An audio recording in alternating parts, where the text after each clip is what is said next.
Apa sudah terlihat, teman-teman? Sudah, Bu. Sudah. Terima kasih. Selamat sore, saya ucapkan. Di sini saya akan memaparkan dengan topik teknik pengumpulan data, instrumen pengumpulan data, dan uji validitas dan reliabilitas instrumen penelitian. Seperti yang sudah diawali oleh Profesor Pak Haryanto, di mana pengumpulan data ini sangat perlu kita lakukan. Karena data yang kita miliki nantinya akan kita analisis ya, dengan menggunakan statistik, sehingga analisis statistik tersebut bisa menghasilkan kesimpulan yang baik dan benar. Untuk statistik ini biasanya kualitas dari analisis statistik ini tergantung dari data yang kita kumpulkan. Baik, kita akan membahas tentang data. Apa itu data? Ini ada data ya.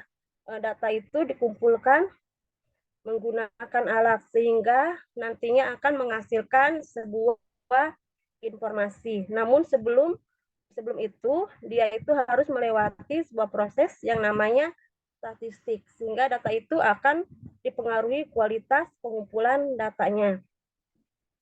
Informasi tadi akan mendapat sebuah informasi atau keputusan, sehingga bila data tersebut dikelola dengan baik, maka akan menghasilkan kualitas atau keuntungan baik pada instansi atau seseorang. Data itu diambil atau dikumpulkan menyesuaikan dari data itu apa. Data itu tidak bisa diambil sembarangan, jadi harus sesuai dengan keperluan. Misalnya, contohnya seperti pada saat kita mau mengambil sebuah air di sumur. Jadi kita tidak mungkin menggunakan alat yaitu gayung ya untuk mengambil air di sumur karena sumur itu dalam. Jadi kita harus menggunakan sebuah ember yang dikaitkan dengan tali panjang, sehingga data itu memang tidak boleh diambil sembarangan. Jadi harus sesuai dengan keperluan. Oke, ini selanjutnya jenis-jenis data. Jenis data itu dibagi menjadi dua, yaitu kuantitatif dan kualitatif. Kuantitatif ini bersifat angka, seperti umur, berat badan, dan sebagainya ya. Yang kedua itu kualitatif. Kualitatif itu bersifat informasi dan sebuah fenomena, dari sebuah fenomena. Misalnya informasi tentang kemacetan dari sebuah kota yang ada di Tarakan, itu sebuah informasi ya, dari itu yang namanya kualitatif. Sedangkan kuantitatif itu bersifat angka. Apa itu informasi? Informasi itu kumpulan dari beberapa datum yang dijadikan informasi, lalu ditarik sebuah kesimpulan. Jadi sehingga mendapatkan informasi yang baik ya. Namun data ini harus digali atau diambil dari informan atau responden. Kalau informan itu yaitu data yang diberikan itu mengenai orang lain, sedangkan responden itu dari dalam dirinya sendiri. Kalau informan itu misalnya ada sebuah informasi tentang suatu kecelakaan, jadi orang tersebut hanya memberikan informasi saja, bukan dia mengalaminya. Seperti itu kalau apa yang disebut dengan informan. Oke, instrumen penelitian merupakan alat untuk mengambil sebuah informasi ya.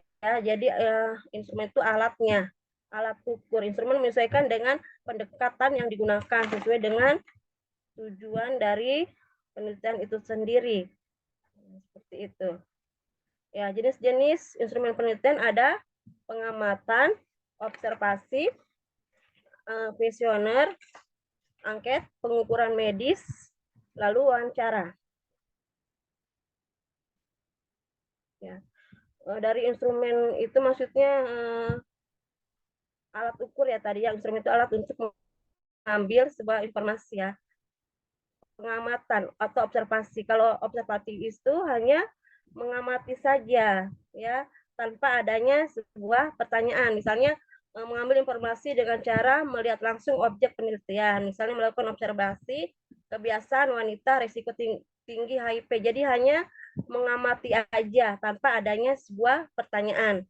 Lalu yang kedua itu mengamati dan mencatat hal faktual yang ditemukan di lapangan untuk ditarik dalam kesimpulan.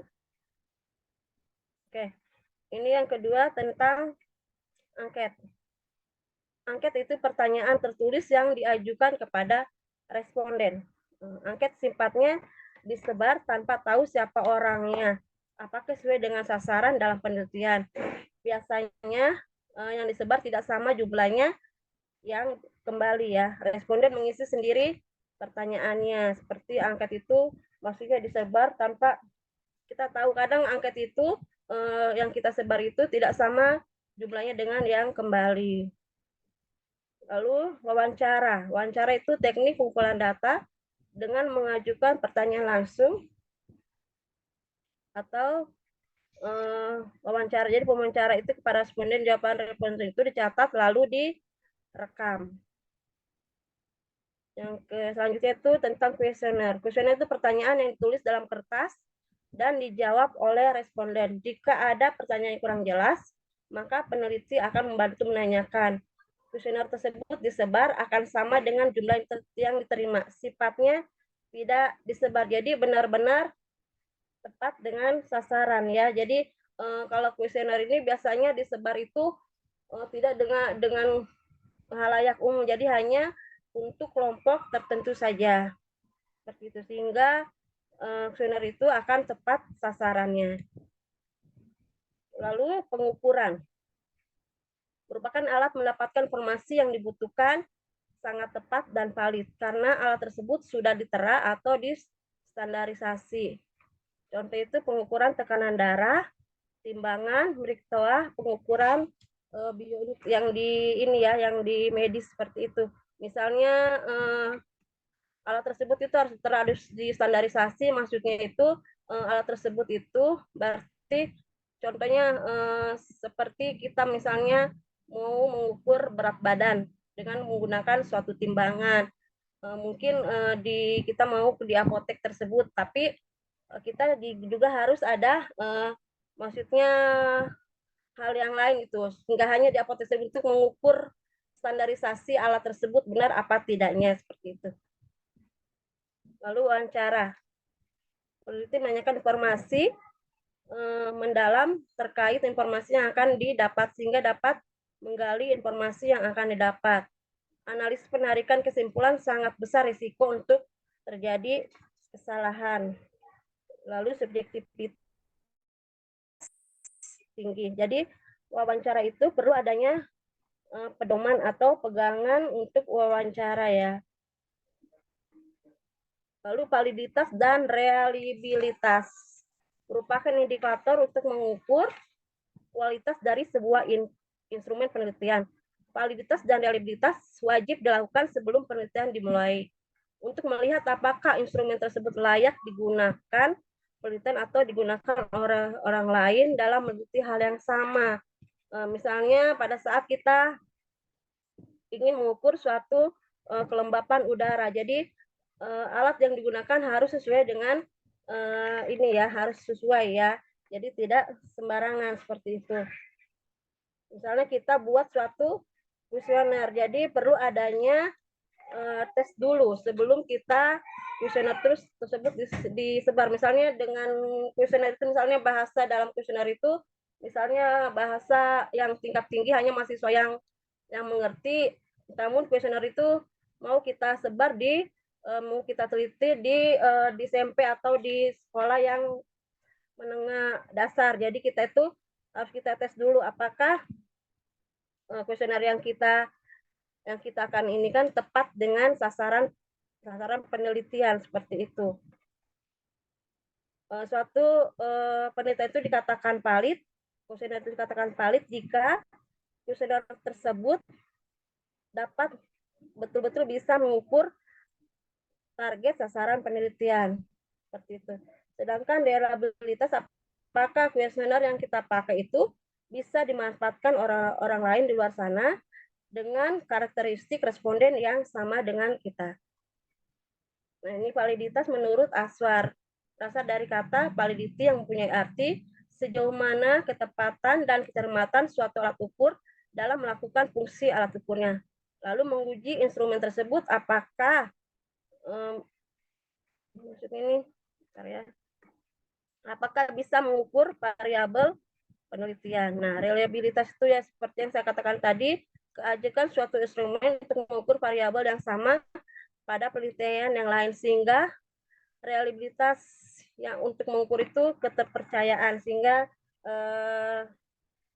yang saya katakan tadi, kuesioner yang kita pakai itu bisa dimanfaatkan oleh orang lain di luar sana dan karakteristik responden yang sama dengan kita.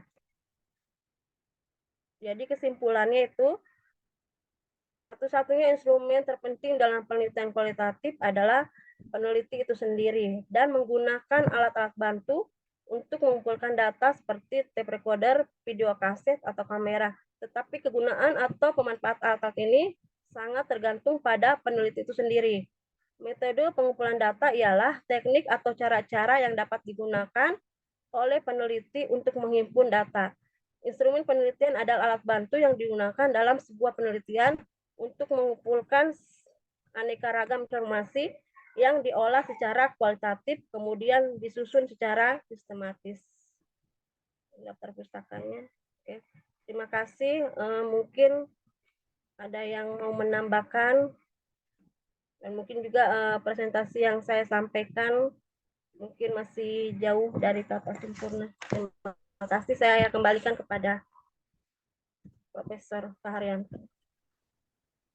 Oke, silakan. Mungkin ada pertanyaan dari teman-teman. Mungkin di stop screen aja, kembali. Silakan, barangkali ada pertanyaan, klarifikasi. Ini baik, Prof, ingin bertanya ke Silakan, Ibu Pak Romawi. Teddy. Baik, terima kasih.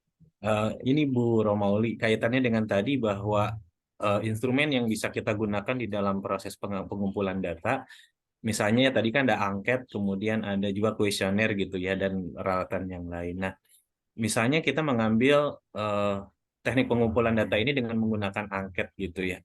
Tadi dikatakan bahwa instrumen ini harus valid dan reliabilitas ya, mempunyai validitas dan reliabilitas. Nah, yang saya masih bingung itu adalah bagaimana cara kita menentukan bahwa instrumen yang kita gunakan ini itu sudah valid dan reliabilitasnya sudah baik gitu. Jadi bagaimana proses yang kita lakukan bahwa sebuah instrumen itu sudah memenuhi persyaratan yang tadi. Itu Bu Romaudi. Terima kasih.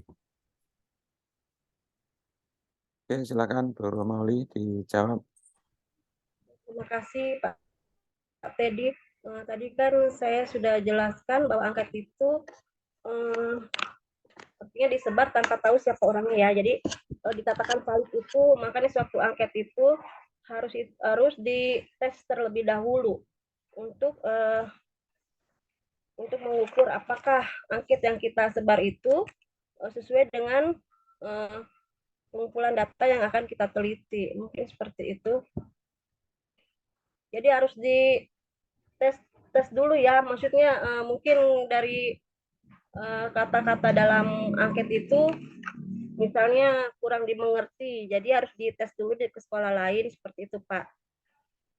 Angket tersebut kan angket itu adalah maksudnya angket sifatnya disebut tanpa tahu siapa orangnya, jadi harus ini juga harus menggunakan dianalisis menggunakan suatu statistik seperti itu biar angket tersebut valid. Oh, jadi maksudnya Bu, jadi ada satu apa ya, mungkin kita mengambil satu sampel uji ya, maksudnya sampel uji untuk menguji instrumen sebelum instrumen itu kemudian digunakan terhadap sampel yang akan kita lakukan ya gitu. Ya.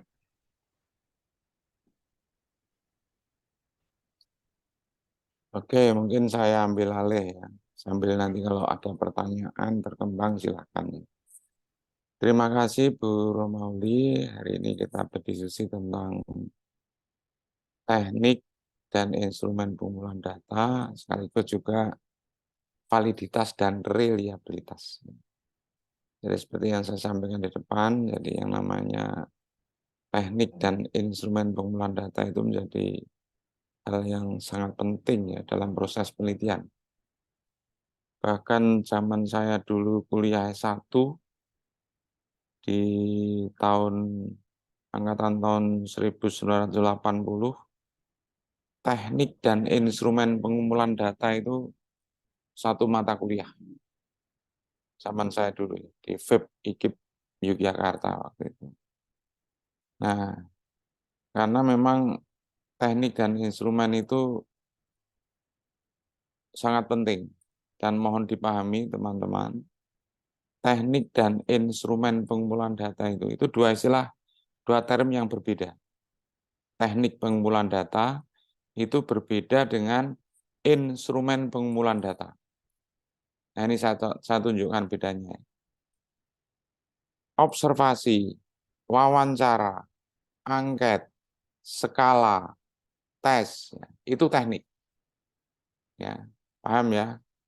Wawancara, observasi, angket, skala, tes, ya.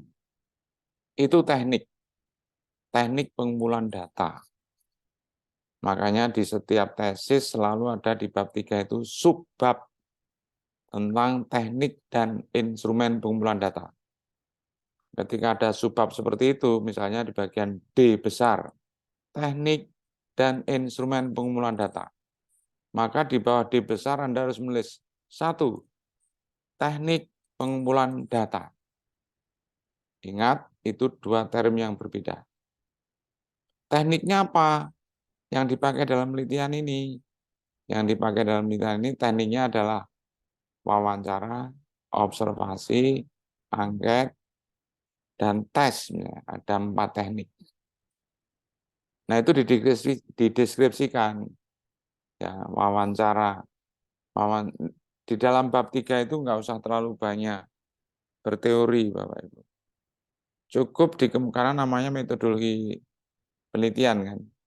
Itu lebih menunjukkan cara atau bagaimana penelitian itu dilakukan. Jadi tidak perlu terlalu banyak rujukan teori. Wawancara dalam penelitian ini ya langsung aja operasional. Digunakan untuk mengumpulkan data tentang pelaksanaan pembelajaran yang selama ini terjadi di kelas. Wawancara akan dilakukan kepada guru ya, diberi penjelasan begitu. Itu teknik. Ya, diberi penjelasan seperti itu. Lalu teknik yang kedua, observasi. Observasi dalam penelitian ini adalah pengamatan yang dilakukan saat pembelajaran berlangsung untuk mengamati bagaimana aktivitas siswa, bagaimana kemampuan siswa dalam bertanya misalnya. Jadi operasional. Ya. Oke, itu observasi ya. Yang 3 tadi kan angket. 3, angket. Angket dalam penelitian ini digunakan untuk mengumpulkan data tentang motivasi belajar dan minat belajar misalnya. Diberi penjelasan sedikit ya. Nah, yang keempat tadi tes. Tes itu teknik yang keempat. Tes digunakan untuk mengumpulkan data tentang kemampuan berpikir kritis. Pengembangan tes dilakukan oleh peneliti sendiri dengan melakukan validasi terhadap ahli atau melakukan uji validitas dan reliabilitas. Cukup, sudah. Itu baru bicara tentang teknik. Ya, teknik pengumpulan data. Tadi kan teknik pengumpulan data kan di bagian 1. Ada 4 tekniknya ya. Nah, tentu kalau 4 ya karena setelah D besar teknik dan instrumen pengumpulan data, 1 titik teknik pengumpulan data, A titik wawancara, B titik observasi, C titik angket, D titik tes ya. Jadi nomorisasi tolong diperhatikan setelah A besar huruf 1, setelah 1 A kecil ya. Nah, oleh sebab itu mohon di bab 2 atau juga di bab 3 Kalau Anda atau teman-teman menguraikan sesuatu yang di situ ada poin-poin, sebaiknya jangan direntang ke bawah. Masukkan saja ke paragraf. Terdiri atas A dalam kurung bla bla bla, koma B. Masukkan saja di paragraf. Jangan direntang ke bawah. Kalau direntang ke bawah, itu mengganggu nomorisasi bab subbab yang seharusnya ditulis di situ. Ya, ingat ya, kalau mendeskripsikan sesuatu dan terdiri dari poin-poin, jangan suka dan jangan sering melakukan direntang ke bawah. Masukkan saja ke paragraf. A kurung bla bla bla koma, B kurung bla bla dan terusnya. Ya. Jadi nanti sehingga nomorisasi itu benar-benar hanya untuk bab, subbab, sub-subbab, sub-sub-sub-subbab ya. Jadi betul-betul memang nomorisasi itu untuk ya mendeskripsikan variabel ya kalau di bab 2 itu supaya gamblang. Sehingga kalau ada penjelasan yang itu terdiri poin-poin masukkan dalam paragrafnya. Itu. Oke, satu teknik pengumpulan data sudah terdiri atas A, B, C, D, 4. Lalu yang kedua, instrumen pengumpulan data. Nah ini Pak, saya tanya. Tadi kan tekniknya yang pertama kan wawancara. Nah, harus urut. Instrumennya juga diurutkan mulai dari wawancara, observasi, angket, tes. Gitu. Oke, yang pertama tekniknya wawancara. Saya tanya, wawancara itu instrumennya apa? Instrumen wawancara itu apa? Mana wawancara mungkin loh, Pertanyaan. pertanyaan, Apa Mas Amada? romannya pertanyaan. Pedoman wawancara. Ya, teman-teman biasa menyebut pedoman wawancara. Yang betul itu panduan wawancara.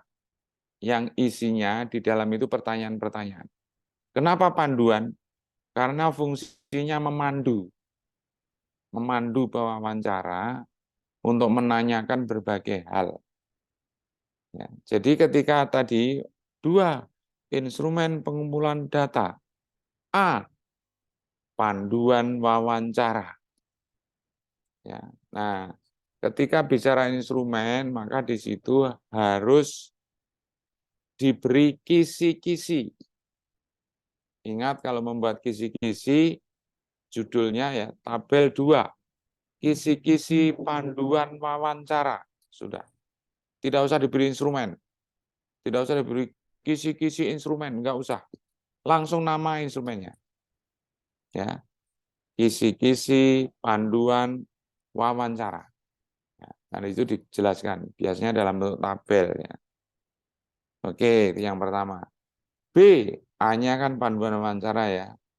B, tadi tekniknya observasi. Instrumennya apa? Observasi itu.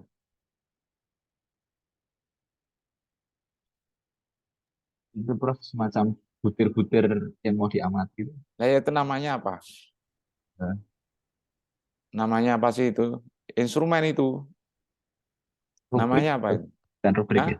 Rubrik bukan? Namanya lembar Oh, lebar. observasi. Ya. Lembar observasi. Jadi A, panduan wawancara. B, lembar observasi. Ya diberi penjelas sedikit lah, mungkin 1 kalimat. Lembar observasi ini dikembangkan oleh peneliti sendiri dengan atas dasar ya teori atau indikator apa. Adapun kisi-kisinya ada di tabel 3. Lalu dilengkapi kisi-kisi. Kisi-kisi lembar observasi. Nggak usah ada instrumen ya. Teman-teman masih ada kisi-kisi instrumen. Enggak. Nama instrumennya. Ya, nama instrumennya. Oke. A, B sudah. C, tadi kan tekniknya angket. Nah, biasanya angket ini yang banyak. Ya, karena penelitiannya tentang pengembangan multimedia misalnya. Maka angketnya ini akan terdiri atas beberapa angket. C, angket kelayakan multimedia oleh ahli media. Itu instrumen. Tekniknya angket, instrumennya diberi objek. Angket apa? Angket kelayakan multimedia, itu instrumen. Jadi kalau hanya angket itu teknik, tetapi kalau ada objeknya, itu instrumen. Angket kelayakan, angket motivasi belajar, angket minat belajar, itu instrumen. Paham ya, bisa membedakan ya, teknik dan instrumen ya, supaya clear jenengan. C. Angket kelayakan multimedia oleh Halimedia. Ya, angket ini dikembangkan oleh peneliti bla bla bla. Adapun kisi-kisi angket ini ada pada tabel 4. Kisi-kisi angket kelayakan multimedia oleh Halimedia. Jangan lagi kisi-kisi instrumen. Ya. Lalu D, masih kelayakan. Karena angket itu kan kelayakan itu kan biasanya ahli media dan ahli materi. D, angket kelayakan multimedia oleh ahli materi. Ya, lalu diberi kisi-kisi. Kisi-kisi angket kelayakan multimedia oleh ahli materi. Ya, karena dalam setiap instrumen pasti ada kisi-kisinya. Ya, masih angket C, D, E, angket kepraktisan multimedia oleh guru. Karena kan yang namanya multimedia itu kan, kalau ini pengembangan ya, itu kan harus diuji kelayakannya, kepraktisannya, dan keefektifannya. Ya, makanya untuk kelayakan ada 2 angket, angket kelayakan oleh ahli media, dan angket kelayakan oleh ahli materi. Kepraktisan ada 2 angket juga, angket kepraktisan multimedia oleh guru, dan angket kepraktisan multimedia oleh siswa. Karena kepraktisan itu pengguna. Ya, kalau melihat kepraktisan itu dari pengguna. Ya, itu ya. Nah, tentu juga dilengkapi dengan kisi-kisi. Nah, angketnya ada berapa tadi? Angketnya ada berapa? 4. Kelayakan oleh 2 orang ahli, kepraktisan oleh 2 pengguna, yaitu siswa dan guru. Nah, teknik yang ketiga tadi, teknik yang keempat tadi apa? Angket sudah, angketnya berarti ada 4. Tes. Lalu teknik yang keempat tadi apa? Tes. Tes. Nah, instrumennya menyesuaikan. Tes hasil belajar IPA. Tes hasil belajar matematika atau tes matematika. Tes IPA. Sama seperti angket. Kalau ada objeknya, berarti itu adalah instrumen. Ya. Saya sering menanya ke mahasiswa, tekniknya tes, instrumennya apa? Coba dijawab. Instrumennya apa? Mesti jawabnya soal. Bukan. Ya. Jawabnya adalah tes beri objek, tes matematika, tes biologi, tes keterampilan berpikir kritis. Itu instrumen. Isinya memang soal. Ya. Butir-butirnya itu namanya soal. Jadi kalau ditanya apa instrumen tes? Soal, Pak. Wah, itu sedih saya. Karena saya dosen metodologi, ya sering saya teriak-teriak, tapi tetap saja mahasiswa masih meyakini bahwa instrumen tes itu adalah soal. Bukan. Ya, instrumen tes itu adalah beri objek. Sama seperti angket tadi. Ya, itu ya tolong dibedakan ya. Jadi teknik dan instrumen pengumpulan data. Itu kalian harus sudah bisa membedakan. Ini sudah S2, ya mudah-mudahan Anda semakin clear lah tentang hal-hal yang semacam ini. Ya, jadi antara teknik dan instrumen itu sesuatu yang berbeda. Atau term yang berbeda. Nah, tes hasil belajar IPA, ya tentu diberi kisi-kisi juga ya. Kisi-kisi tes IPA. Atau kisi-kisi tes hasil belajar IPA. Gitu ya. Nah, biasanya mahasiswa itu bingung membedakan. Teman-teman bisa membedakan nggak? Apa bedanya angket dengan skala? Bisa membedakan nggak angket dengan skala? Apa sih? Ada yang tahu? Ya, untuk memanfaatkan waktu, menghemat waktu.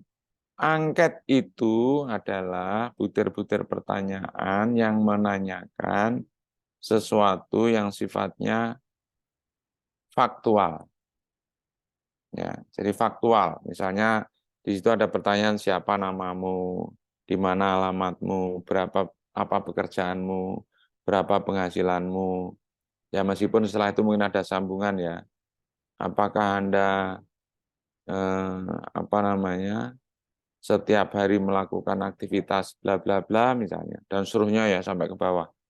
Itu faktual, data-data faktual. Itu angket. Kalau skala itu datanya persepsional.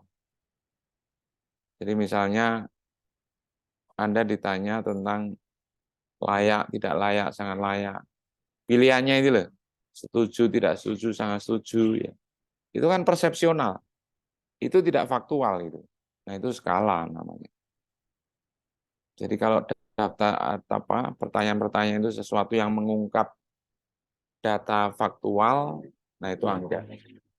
Tapi kalau yang diungkap itu data persepsional, artinya pendapat, maka itu skala. Ya, ya itu bedanya ya. Oke, itu tentang teknik dan instrumen pengumpulan data. Nah, gimana untuk mengetahui validitas dan reliabilitasnya? Jadi validitas dan reliabilitas itu dua istilah yang berbeda. Tetapi beda tipis. Validitas itu tepat, kalau reliabilitas itu tetap atau ajek. Ya, tepat dan tetap aja bedanya. Jadi kalau valid itu artinya tepat. Jadi instrumen itu tepat mengukur pada sesuatu yang diukur. Tapi kalau reliable itu artinya tetap ajek. Hasilnya digunakan untuk mengukur sekarang, nanti, besok, kapanpun, hasilnya akan sama. Seperti meteran itu loh. Meteran kalau teman-teman mengukur meja belajar jenengan hari ini, diukur panjangnya berapa. Oh, panjangnya 1 meter. Jenengan ukur nanti, 1 jam lagi, tetap 1 meter. Jenengan ukur besok, tetap 1 meter. Itu namanya reliable. Tetap. Hasilnya tetap. Ya. Tapi kalau valid, itu artinya tepat. Ya, mengukur yang seharusnya diukur. Ya, kalau meteran ya untuk mengukur panjang. Kalau timbangan ya untuk mengukur berat. Kan tepat. Ya. Nah itu tolong dipahami ya. Jadi validitas dan reliabilitas itu hanya beda tipis. Tepat dan tetap. Nah, dari mana kita mengetahui tetap dan tepat? Ya, validitas itu kan macam-macam ya. Ada face validity, validitas tampang. Dari tampangnya aja sudah kelihatan tepat. Ya, jadi kalau misalnya mengukur panjang ya kelihatan di situ ada meteran. Jangan menggunakan kilan ya. Kalau kilan ini kan nggak tepat gitu ya, nggak tepat. Tapi kalau meteran itu mesti tepat. Ya, untuk mengukur kapan pun mesti tepat ya. Nah itu namanya valid. Itu face tampang. Ada juga yang namanya content validity, validitas isi. Jadi dilihat dari isinya ya. Unsur-unsur yang ditanyakan itu mengindikasikan bahwa itu adalah memang mengukur variabel itu. Siapa biasanya yang bisa mengetahui content validity dan face validity? Ahli atau validator. Makanya biasanya S2 itu diwajibkan instrumen itu harus divalidasi oleh validator, ahli instrumen. Nah itu sudah bagian dari validitas itu. Sudah mengukur validitas. Ya. Nah reliabilitas gimana caranya ngukur? Reliabilitas kalau itu angket, kalau itu tes, kalau itu skala, bermacam-macam caranya. Bisa dengan cara tes retest. Hari ini teman-teman saya minta untuk mengisi angket. Ya, untuk mengisi angket motivasi belajar. Hari ini saya minta tolong diisi angket motivasi belajar ini yang terdiri atas 25 butir. Setelah itu 2 minggu lagi saya minta lagi. Tolong ini diisi lagi ya. Instrumen ini ya. Angket ini, angketnya boleh sama, boleh setara. Ya, jadi angket yang sama saya sebar lagi. Nah, setelah itu saya analisis angket yang pertama dengan angket yang kedua.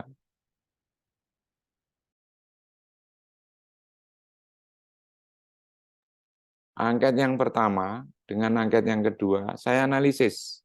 Berapa R-nya dengan korelasi ya? Saya korelasikan. Berapa R-nya?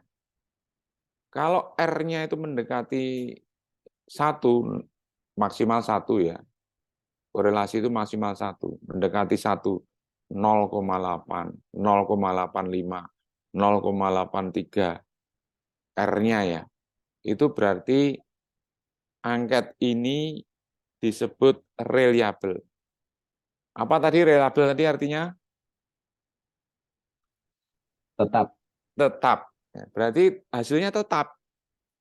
Saya ukur minggu ini maupun 2 minggu lagi, setelah saya korelasikan, kalau korelasinya tinggi, R-nya tinggi, berarti tetap. Bahkan kalau R-nya 1, itu berarti sama persis. Penjenengan berlima, berenam ini, berarti ngisinya sama persis skornya. Ya, wah itu reliabilitasnya pasti 1. Begitu juga tes juga begitu. Tes saya hari ini saya uji coba, 2 minggu lagi saya uji coba lagi, saya korelasikan gimana hasilnya. Kalau R-nya itu tinggi, mendekati 1, berarti reliable. Tetap, ya hasilnya tetap. Apalagi kalau R-nya itu 1. Ya, R-nya 1 itu artinya Bu Romauli kalau hari ini saya tes nilainya 9, 2 minggu lagi 9. Bu Rosita kalau hari ini 9,2, 2 minggu lagi 9,2. Bu Dini 8,8, 2 minggu lagi 8,8. Pak Teddy 9 hari ini, 2 minggu lagi 9 juga. Pak Ahmada hari ini 5, 2 minggu lagi 5 juga. Kok jauh sekali ya Pak Ahmada kok terus 3W5. Contoh aja ya Pak Ahmada ya, jangan tersinggung. Contoh aja ya, kan namanya nilai kan naik turun kan, apa tinggi rendah. Itu kalau dianalisis ya R-nya pasti 1. Ya, R-nya pasti 1 dengan analisis statistik dengan SPSS gitu ya. Wah, itu berarti tes itu sangat reliable, ajek hasilnya. Ya, hasilnya ajek. Ya, enggak bergeser. Tapi kalau misalnya hari ini Bu Romauli 9, lalu minggu depan 8,8, lalu Bu Dini hari ini 9, besok menjadi 9,5, kan bergeser berubah itu. Tapi kalau perubahannya itu tidak terlalu ekstrim, kalau dianalisis, dimasukkan SPSS, R-nya pun akan mendekati 1 tetap. Tapi kalau gejolaknya itu tinggi sekali, Bu Romauli hari ini nilainya 5, 2 minggu lagi 9. Bu Dini hari ini nilainya 4, 2 minggu lagi nilainya 9,5. Itu pasti nggak reliable. Karena terjadi lonjakan yang ya luar biasa. Kalau dianalisis, pasti R-nya 0,3, 0,4 ya, 0,5 gitu ya. Nah itu rendah pasti korelasi, koefisien korelasinya. Ya, itu nggak paham ya. Jadi untuk uji reliabilitas itu instrumen itu harus diuji coba. Diuji coba dengan tes retest atau dengan sekali uji coba. Ya, jadi saya punya angket 50 butir, sekali saya uji coba kepada responden sebanyak 50 mahasiswa. Setelah itu dibelah 2. Ya, setelah itu dibelah 2. Dibelah 2 itu artinya instrumen yang terdiri atas 50 butir tadi saya belah 2, ganjil genap misalnya. Instrumen ganjil, instrumen genap. Saya belah jadi 2. Kemudian hasil belahan itu saya masukkan di SPSS. Saya korelasikan. Bagaimana R-nya? Kalau R-nya mendekati 1, sama. Itu berarti reliable. Ya, itu namanya teknik reliabilitas belah 2. Ya, bahkan bisa belah 3, belah 4 sebenarnya, kalau instrumennya jumlahnya banyak. Itu juga bisa. Ya, jadi tidak perlu tes retest, tidak perlu 2 kali uji cobanya. Sekali saja. Sekali saja, lalu instrumennya itu dibelah 2, lalu nanti dikorelasikan. Belahan 1 dengan belahan 2. Kalau hasil korelasinya koefisiennya mendekati 1, berarti instrumen itu dinyatakan reliable. Begitu.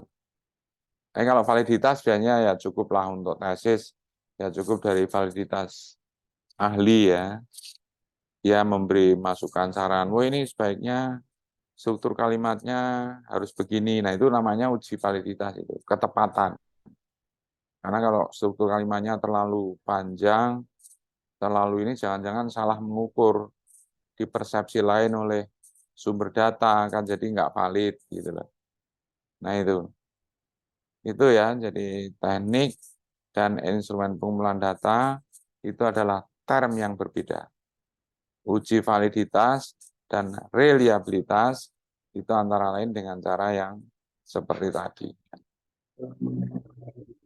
Itu saya kira hari ini teman-teman, dan mudah-mudahan di bab 3 nanti teman-teman sudah tidak bingung lagi ya ketika mendeskripsikan tentang subbab teknik dan instrumen pengumpulan data. Biasanya di C besar atau D besar ya, bab 3 itu. Ya, biasanya di D, teknik dan instrumen pengumpulan data. Bawahnya 1, teknik pengumpulan data. A, wawancara. B, observasi. C, angket. D, tes. Lalu 2, instrumen pengumpulan data. A, panduan wawancara. B, lembar observasi. C, angket kelayakan multimedia oleh ahli media. D, angket kelayakan multimedia oleh ahli materi. E, angket kepraktisan oleh siswa. F, angket kepraktisan oleh guru. Ya, lalu G, instrumennya tes ya, karena tadi di depan kan ada tes kan, tes hasil belajar IPA atau tes IPA. Nah itu kira-kira ya. Sekali lagi yang namanya instrumen di situ harus setiap jenis instrumen harus ada kisi-kisinya. Ya, itu dibahas di subbab atau di sub-subbab teknik MA, instrumen pengumpulan data. Ya, jadi ketika bicara tentang sub-subbab instrumen pengumpulan data, di situ pasti ada kisi-kisinya. Ya, setiap instrumen pasti ada kisi-kisinya. Paham nggih? Ada pertanyaan? Izin bertanya, Prof. Silakan, silakan. Tadi kan Bu Mauli itu menyampaikan bahwa instrumen terpenting dalam kualitatif adalah bukti itu. Nah, saya kira pada saat nanti menganalisis data, kan mungkin terjadi bias akibat subjektivitas dari. Nah, kira-kira Suaranya nggak begitu jelas, Pak. Coba diulangi.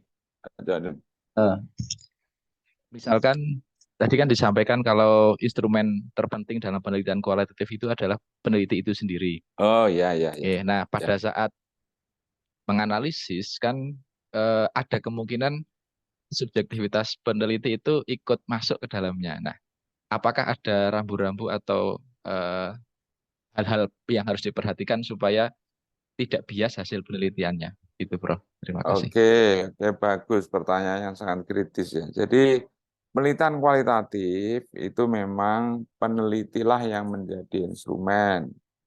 Tetapi dalam prinsip-prinsip meneliti, seorang peneliti kualitatif tentu juga dia harus menggunakan dan taat patuh pada prinsip. Misalnya seorang peneliti kualitatif dia kan harus melakukan triangulasi, ya. Triangulasi sumber data. Jadi data itu harus diperoleh dari sumber yang berbeda-beda. Kalau diperoleh dari sumber yang berbeda-beda, hasilnya kok tetap sama, itu artinya reliable, artinya ajek, ya. Jadi ditanya pada si A, jawabnya sama. Ditanya pada B, sama. Ditanya pada guru, pada kepala sekolah, pada orang tua, jawabannya cenderung sama. Nah, itu mempertanggungjawabkan tadi objektivitas. Jadi tidak mungkin subjektif. Karena yang dicari adalah data-data yang seperti itu. Ya, jadi data itu kalau ditanyakan dari beberapa sumber kok jawabnya relatif sama, oh berarti ini yang benar kecenderungannya. Jadi jangan atas persepsi atau pandangan dari peneliti. Makanya peneliti kualitatif itu disarankan kalau bisa jangan meneliti di daerahnya sendiri. Karena apa? Kalau daerah sendiri Anda sudah membawa persepsi. Ya, jadi kalau Anda orang Sleman meneliti kultur Sleman, ya mungkin yang ada dalam benak Anda ya Salak Pondoh dan Salak Pondoh gitu ya. Kan kira-kira begitu. Atau mungkin jadah tempenya Mbah Carik gitu ya, yang di Kaliurang itu. Yang ada hanya itu. Tapi kalau Anda orang Sleman meneliti di Gunung Kidul, di Bantul, itu Anda akan kosong. Nah, dengan kekosongan itulah sehingga Anda free ya bertanya. Karena kan data kualitatif yang dikumpulkan itu yang terjadi kecenderungan tadi. Yang dianggap benar, yang dianggap valid datanya adalah yang tadi. Yang kalau ditanyakan itu kok jawabannya kok relatif, oh berarti ini kebenaran yang sesungguhnya. Tapi kalau jawabannya masih fluktuatif, tanyakan terus, cari data terus sampai menemukan kejenuhan. Ya, sampai data itu jenuh bahwa memang kecenderungannya itu adalah A jawabannya. Kalau sudah sampai itu berarti itu yang benar. Itu data yang sesungguhnya. Ya, itu. Bisa juga dengan triangulasi tadi teknik di samping wawancara juga menggunakan observasi, juga menggunakan angket. Ya. Nah, itu kan dari berbagai teknik. Ya, kalau dari berbagai teknik kok kecenderungannya juga relatif sama, bisa dipastikan itulah data yang valid. Ya, bukan data atas karangan dari peneliti. Ya. Jadi triangulasi untuk mengatasi subjektivitas. Ya, karena memang peneliti kualitatif itu dibutuhkan suatu kredibilitas yang luar biasa. Jadi jangan sampai dikotori oleh persepsi peneliti.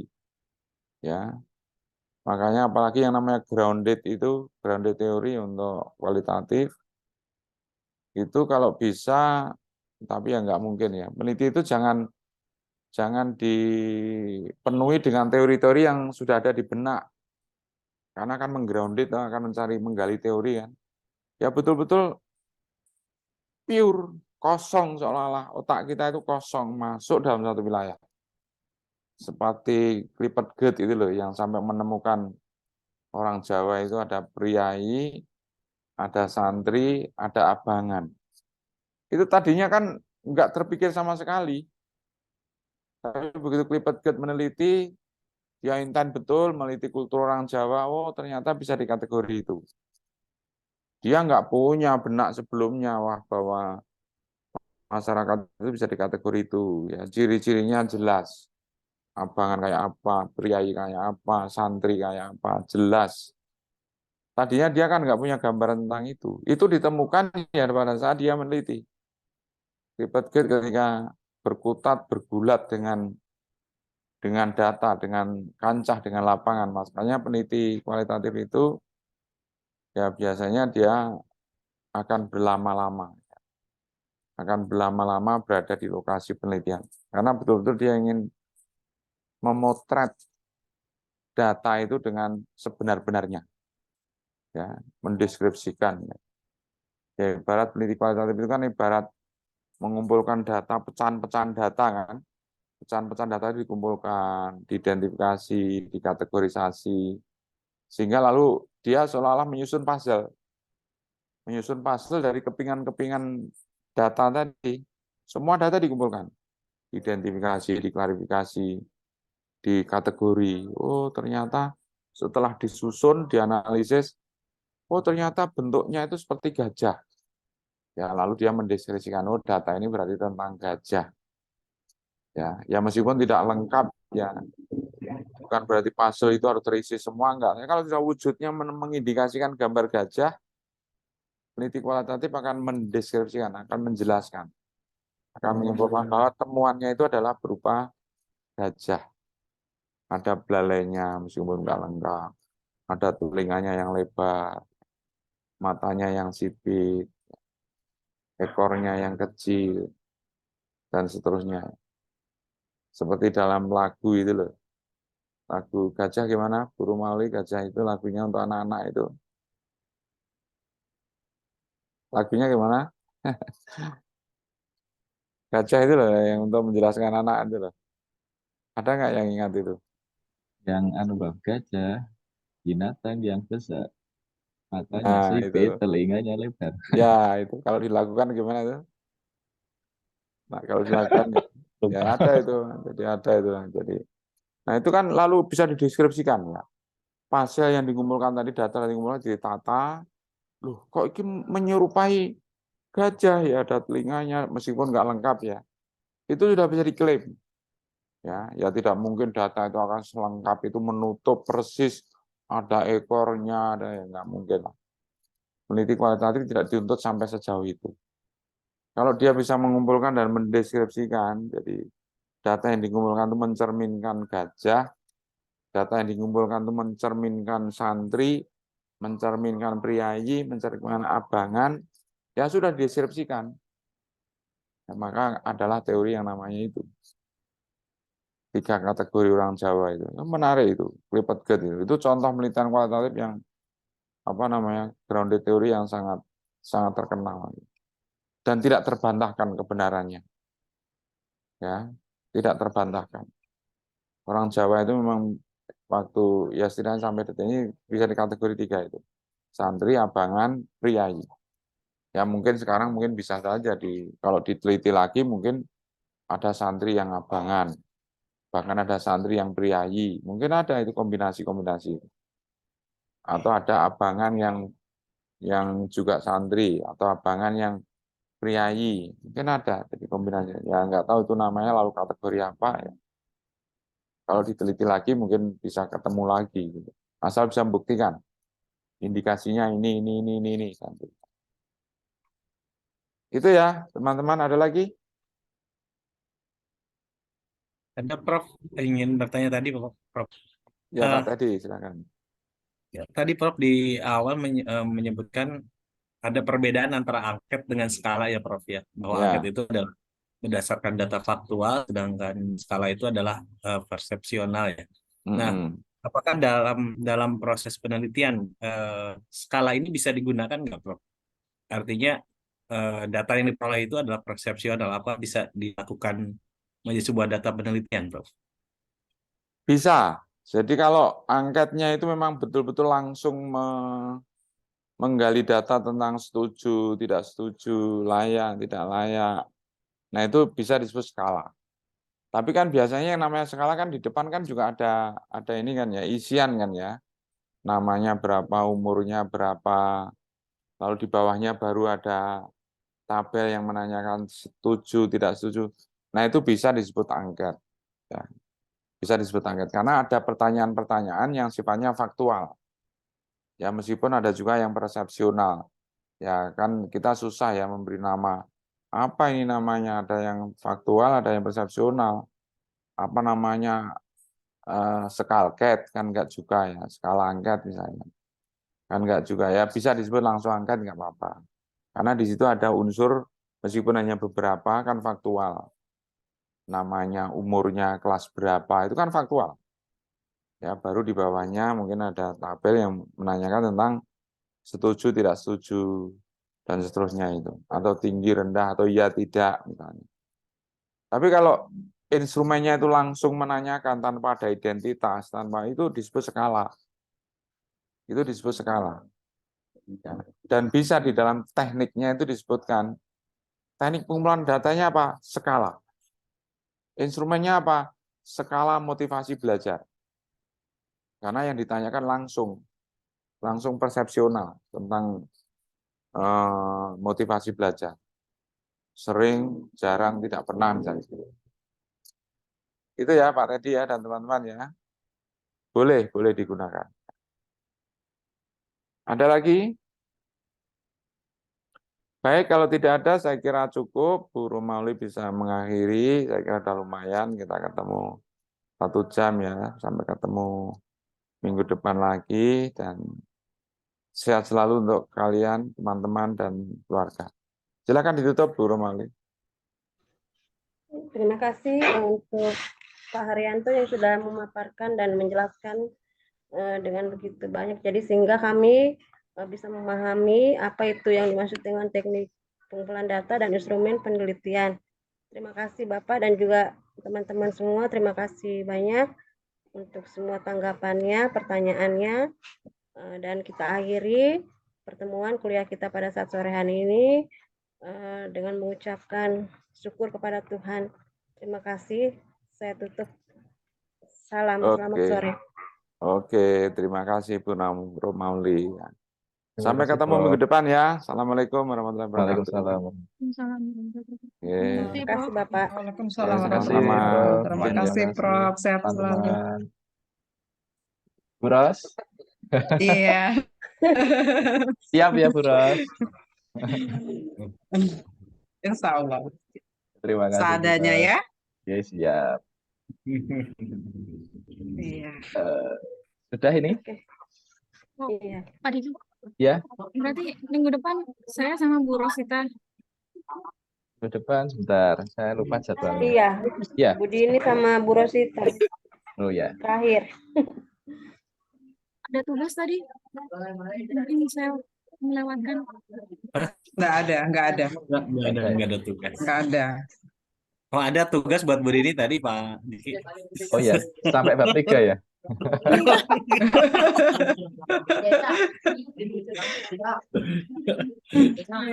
Oke. Baik, Besok terima libur kasih. ya, besok libur jangan lupa. Tanggal Oh iya, merah. tanggal merah. Alhamdulillah. Statistik padahal ya, udah semangat padahal. Iya. Khusus Bu Dini tetap masuk.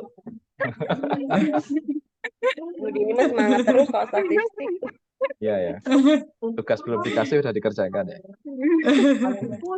Ya udah ngerjain Pak tadi PTS-nya, UTS-nya, Kenapa? statistiknya UTS-nya udah dikumpul. Oh, sudah kan paling lambat ke hari Senin kemarin. Kalau nggak lulus ini UTS. Seadanya aja. Multimedianya udah selesai Pak tadi. Belum. Justru itu Bu, masih multimedia tuh masih nyoba-nyoba. Soalnya Flash ya. Saya belum pernah pakai Flash soalnya jadi masalah. Nanti saya diajari Pak tadi. Pak Diki kok nggak ngambil Pak Diki? Apa Bu? Pak Saya Diki udah. udah diklaim kemarin. Enak Hebat ya. Pak Diki berarti melalui itu. Pelatihan Enggak. apa tuh Saya Pak? tuh bingung Pak Diki. Apa? Karena sekarang kan aplikasinya sudah serba mudah ya, kayak Ya. Articulate gitu ya, SAC. Hmm. Cek sekalinya belajar bikin itu, pakainya Flash ya gitu. Iya, Flash itu dari 0 ya Pak. Lama banget Jadi itu. saya asli dari nol gitu, karena nggak paham sama sekali dari awal. Dan kayaknya kalau sekarang itu sudah nggak terlalu sih. Nggak terlalu banyak yang menggunakan karena kan lama banget itu prosesnya. Iya. Terus ini Bikin juga Pak Diki kalau nggak salah sih beberapa kayak kalau dia dimasukkan ke dalam web itu sudah tidak terbaca sekarang karena Adobe Flash-nya sendiri udah nggak ini. udah nggak ada perbaruan ya. Harusnya nggak ada pembaruan lagi. Cuman yang saya ngelihat itu yang sekarang di Flash ini ada pembaharuan juga. Dia pakai sistem coding juga akhirnya. Lebih rumit lagi tuh Pak. Karena kemarin materi terakhir itulah yang bikin pusing. Kalau hanya gambar, animasi bergerak di beberapa frame itu masih bisa kebayang ya. Sekalinya harus ada proses script ya. Oh, yang baru gitu Pak. Ada codingnya dia. Iya, ada Pak Diki. Jadi sekarang tuh intinya ada script yang harus dimasukkan untuk membuat animasi yang kita buat ini lebih ini lagi gitu, halus lagi. Itu kemungkinan biar Pak, biar ketika nanti tayangkan di web itu proses load datanya itu lebih mudah. Kayak matematika Hmm. itu ternyata kan bisa selain menggunakan equation, nah, pakai simbol-simbol itu ternyata bisa dituliskan dengan script juga. Nanti pakai Iya, bahasa LaTeX gitu loh Pak. Jadi ke depan mungkin akan semuanya pakai script. Nah, itu. iya. Itu kayaknya sih memang pembiasaan. Cuman yang bagi Ya. kita yang ini udah, aduh, pusing. Besok gelarnya tambah Pak. Ada gelar apa namanya itu? Eskom atau Bu Dini udah beres kayaknya nih ya, diam-diam nih kayaknya Belum, udah. Mbak. Aduh, pusing saya sampai pengen pukul laptopnya saya. Apa ini? Mbak, laptop speknya biasa lagi. Ya, nah, kembut-kembut itu jadi dia. langsung panas ya. Iya, benar. Oke, Ya, oke. ini. Makasih ya. Oh iya, Ya, siap. jadi tantangan Nah, kalau sendiri ya Pak begitu ya. nanti sharing lagi Bu Dini. Soalnya saya juga bingung sebetulnya. Apa-apa? Gimana, Bu? Ya nanti sharing lagi Bu Dini kalau ada ini Eh, udah dapat, udah bisa gitu bikin. Siap. Gimana Bu Dini? Ya. Apa pelatihan apa yang diakui multimedia ya? Oh ya diapakan? Yang diklaim kok bisa Diklaim nggak ngambil itu multimedia? kalau tidak salah itu waktu buat media pembelajaran zaman COVID itu loh, bukan ada pelatihan dari Balai Tekomdik itu buat ada storyboardnya macam-macam itu animasi pakai apa itu yang tuntun itu apa namanya ya? Yang Dartun. Apa ya? apa namanya? Yang kartun itu loh. Kartun itu web ini Dartun. Powtoon. Nah, ada Powtoon, iya. Powtoon. Nah, terus kemarin juga yang editing video pakai apa itu? Wondershare Filmora apa ya? Hmm. Itu kemarin kan juga sempat ada pelatihannya itu. Terus saya hanya menampilkan beberapa apa dulu waktu PPG ada media yang tak buat, ya tak tampilkan. Kok ternyata diakui. Berarti saya salah ya, kemarin harusnya saya masukin itu Pak Diki ya. Iya Pak, lah jenengan itu duta teknologi kok malah nggak diklaimkan. Saya tuh kemarin ini Pak Diki nggak pede tuh dengan adanya materi di akhir yang kaitannya tentang validasi validasi dari apa hasil karya multimedia, kan itu Eh, pasti saya nggak ngerti kan, makanya nggak mm-mm. pede untuk ngeklaim yang apa itu sebagai udah pernah dilakukan gitu. Saya itu klaimnya itu juga asal kok Pak. Saya cuma masukkan yang kira-kira ada bukti, terus Eh, kemudian saya karang-karang sendiri atau ada beberapa yang di kuliah mata kuliah itu ada. Terus saya coba feeling begini, kalau nanti ternyata yang diklaim kurang dari 10 saya nggak jadi ambil. Kalau nanti yang diklaim lebih dari 10 saya ambil aja ya. Waktunya kan juga mikir-mikir juga iya 2 tahun iya. lama juga ya. Tapi intinya sih memang harus pede dulu kok, kalaupun tidak sesuai kan nggak diterima ya. Iya, dan ini Pak, saya kan kebetulan ada temannya teman saya itu yang saya minta sharing gitulah, karena dia udah RPL duluan, sudah mungkin sekarang udah Hmm. tesis. Itu katanya dia itu mengumpulkan sertifikat sampai berapa ratus gitu. Dia kayaknya termasuk RPL program pertama kalau tidak salah Pak. Belum seperti yang sekarang Hmm. udah agak rapi. Itu ada banyak ratusan. Kemudian dia juga asesor juga. Hmm. Kalau di SMK kan, jadi kegiatannya banyak sekali. Dia menjadi pembicara juga, jadi tidak hanya sekedar peserta pelatihan, tapi dia menjadi pembicara. Itu Hmm. katanya kok yang diakui cuma mentok di 18 atau tidak salah itu. Dengan Hmm. ratusan sertifikat. Nah, saya sertifikat cuma beberapa. Saya udah pesimis itu waktu itu. Ya, bayangan saya kalau kalau nggak lebih dari 10, tetap nggak saya lanjutkan. Udah itu aja. Feeling saya kayak gitu. Ini mungkin Pak Diki. Temennya tuh punya penghargaan nggak? Temannya punya, penghargaan punya. Sertifikat itu banyak. Dan saya heran, waktu itu memang agak sulit katanya. Masih berantakan itu loh, belum tersistem. Kemudian teman saya satu lagi yang belum lama juga tahun kemarin itu, dia juga operator dinas malah provinsi. Kemudian dia pokoknya kalau ada kegiatan-kegiatan Dian atau ANBK itu dia menjadi proktornya.